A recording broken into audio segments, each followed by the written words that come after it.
Subscribe करें हमारे YouTube channel को और बेल आइकन को प्रेस करें हमारे लेटेस्ट वीडियोस को देखने के लिए।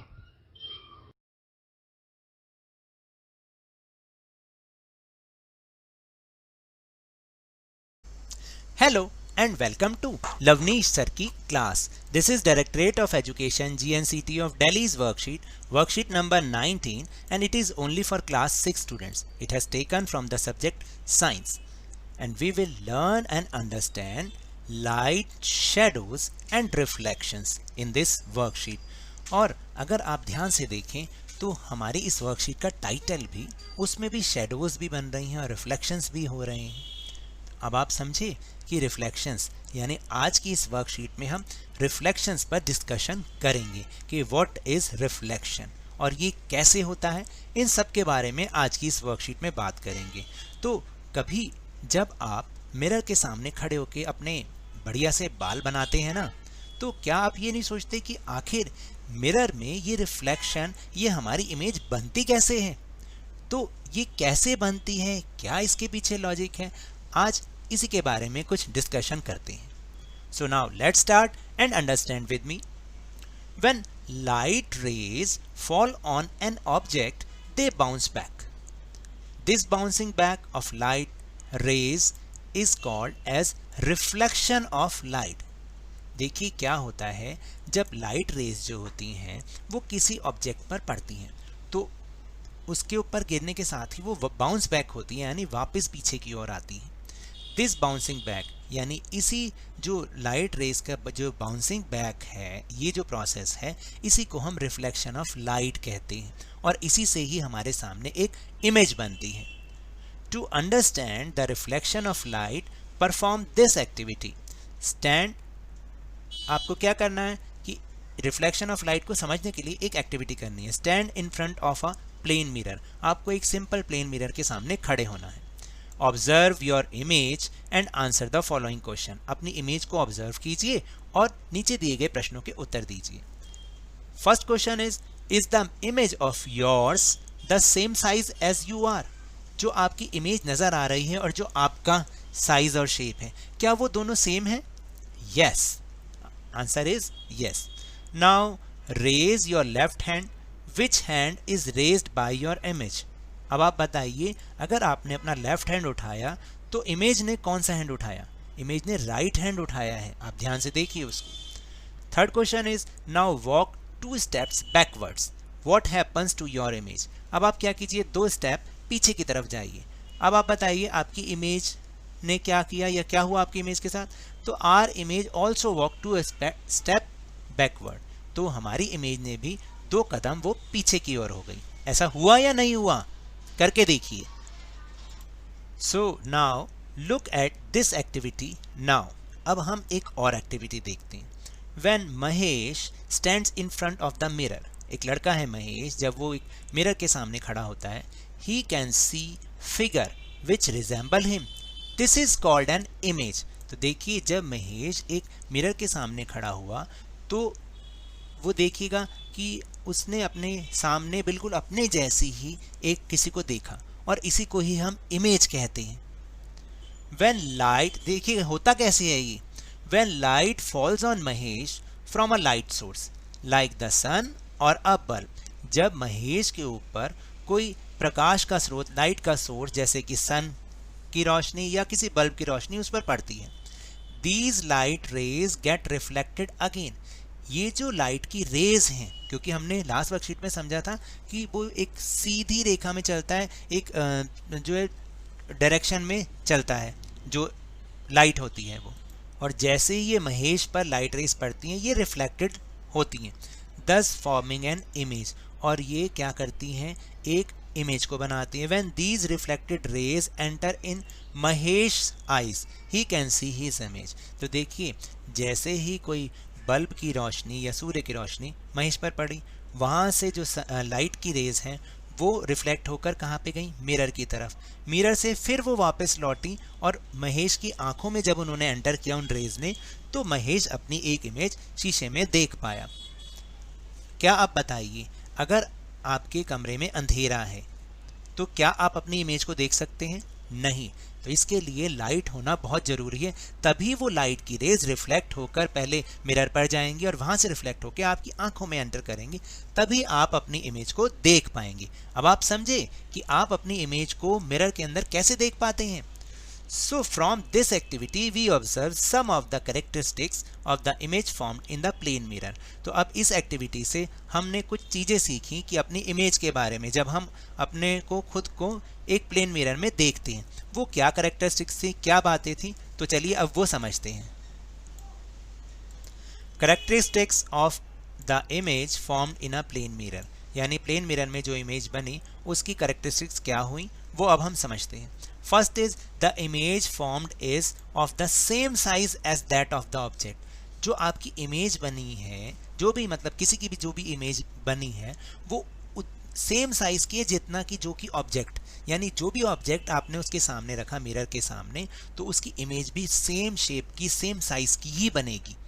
और अगर आपको याद हो तो जब लास्ट वर्कशीट में हमने समझा था कि जो शैडो होती है उसका साइज और शेप कई बार हमें सही इन्फॉर्मेशन नहीं देते हैं, लेकिन यहाँ जो इमेज बनेगी वो सेम साइज और सेम शेप की होगी जैसा कि ऑब्जेक्ट होगा। Second characteristics is the image is laterally inverted. जो इमेज होती है वो हमेशा उल्टी बनती है, जैसा कि हमने पिन होल कैमरा जब हमने लास्ट वर्कशीट में किया था, समझे थे ना कि जब लाइट रेज उस पर पड़ी थी और वो कैमरा के अंदर से आई थी तो उसकी इमेज उल्टी बनी थी। Third is the image is formed behind the mirror at the same distance as that of an object in front of the mirror। देखिए इसका मतलब क्या है कि जो इमेज मिरर के अंदर बनती है वो उतनी ही डिस्टेंस पर बनती है जितने की डिस्टेंस पर वो ऑब्जेक्ट मिरर से होता है, यानी ऑब्जेक्ट और मिरर के बीच में जितना डिस्टेंस होगा इमेज भी मिरर के अंदर उतनी ही डिस्टेंस पर बनेगी। And fourth characteristics is when you walk backwards while standing in front of the mirror, your image also moves backwards, such an image which appears to be real but is not। तो देखिए जब आप एक mirror के सामने खड़े होते हैं तो अगर आप पीछे की ओर चलते हैं तो आपकी इमेज भी पीछे की ओर चलेगी, लेकिन देखिए ये इमेज जो कि देखने में हमें रियल लगती है जबकि वो रियल होती नहीं है। क्या आप अपनी इमेज को छू सकते हैं? नहीं छू सकते। उसका हाथ पकड़ सकते हैं? उसको टच करके देख सकते हैं? नहीं कर सकते हैं। तो ये सारी चीज़ें हमें किसके बारे में पता चली? हमारी इमेज के बारे में। So now we'll move on our question answer section. So before doing the question we do activity first. देखिए एक एक्टिविटी और हमें करनी है। क्या एक्टिविटी है? राइट द लेटर्स ABC से Z तक on a paper and face the paper towards a plane mirror. आपको क्या करना है, एक पेपर पे A से लेकर Z तक लिखना और उसको प्लेन मिरर के सामने रख के देखना आपको कैसे कैरेक्टर्स नज़र आ रहे हैं। फिर second is read the word written on this vehicle. तो देखिए यहाँ पर एक व्हीकल दिखाया गया है जिस पर एक वर्ड लिखा हुआ है। क्या आप इसे पढ़ सकते हैं? इसको जब हम शीशे के सामने रखेंगे तो ये वर्ड बनेगा, क्या बनेगा? एम्बुलेंस। तो इसीलिए अब आप समझे, आपने जब भी कभी एम्बुलेंस देखी होगी आपने देखा होगा एम्बुलेंस ऐसे ही लिखते हैं। क्या हम नॉर्मली ऐसे ही एम्बुलेंस लिखते हैं अपनी कॉपी में? नहीं लिखते। ऐसा इसलिए होता है कि ताकि जो भी इसके आगे व्हीकल चल रहे हैं जब वो अपने मिरर में देखेंगे कि पीछे कौन सा व्हीकल आ रहा है तो उन्हें समझ में आ जाएगा कि एम्बुलेंस आ रही है। और अगर सीधा एम्बुलेंस लिखा होता तो उन्हें उल्टा नज़र आता, वो समझ में नहीं आता। इसलिए ऊपर जैसे हमने बताया कि हमेशा इमेज उल्टी बनती है, तो अगर हम उल्टी कोई चीज़ लिखेंगे, अगर हम उसको उल्टे लिखेंगे, इन्वर्टेड लिखेंगे, तो वो हमें सीधा नज़र आएगा। इसलिए एम्बुलेंस इस तरीके से लिखा होता है। So let us answer these questions. First question is what is the reflection of light, जो कि सबसे पहले हमने समझा when light rays fall on an object they bounce back. जब भी लाइट रेज किसी ऑब्जेक्ट पे पड़ती हैं तो वो बाउंस बैक होती है। This bouncing back of light rays is called reflection of light, और इसी bouncing back of light rays को हम रिफ्लेक्शन ऑफ लाइट कहते हैं। Second question is what is the ratio of the size of the image to the size of object formed by a plane mirror. देखिए plane mirror में जो एक object हम दिखाते हैं, उसको शो करते हैं, तो उसकी जो इमेज होती है उन दोनों का साइज कैसा होता है? The image formed is of the same size as that of the object. तो जिस तरीके का ऑब्जेक्ट होता है उसका साइज होता है, उसकी इमेज भी वैसी ही होती है, सेम साइज की होती है। Third is can we see our reflection on anything other than mirror. क्या हम मिरर के अलावा भी किसी और चीज़ में अपनी रिफ्लेक्शन को देख सकते हैं, अपनी इमेज को देख सकते हैं?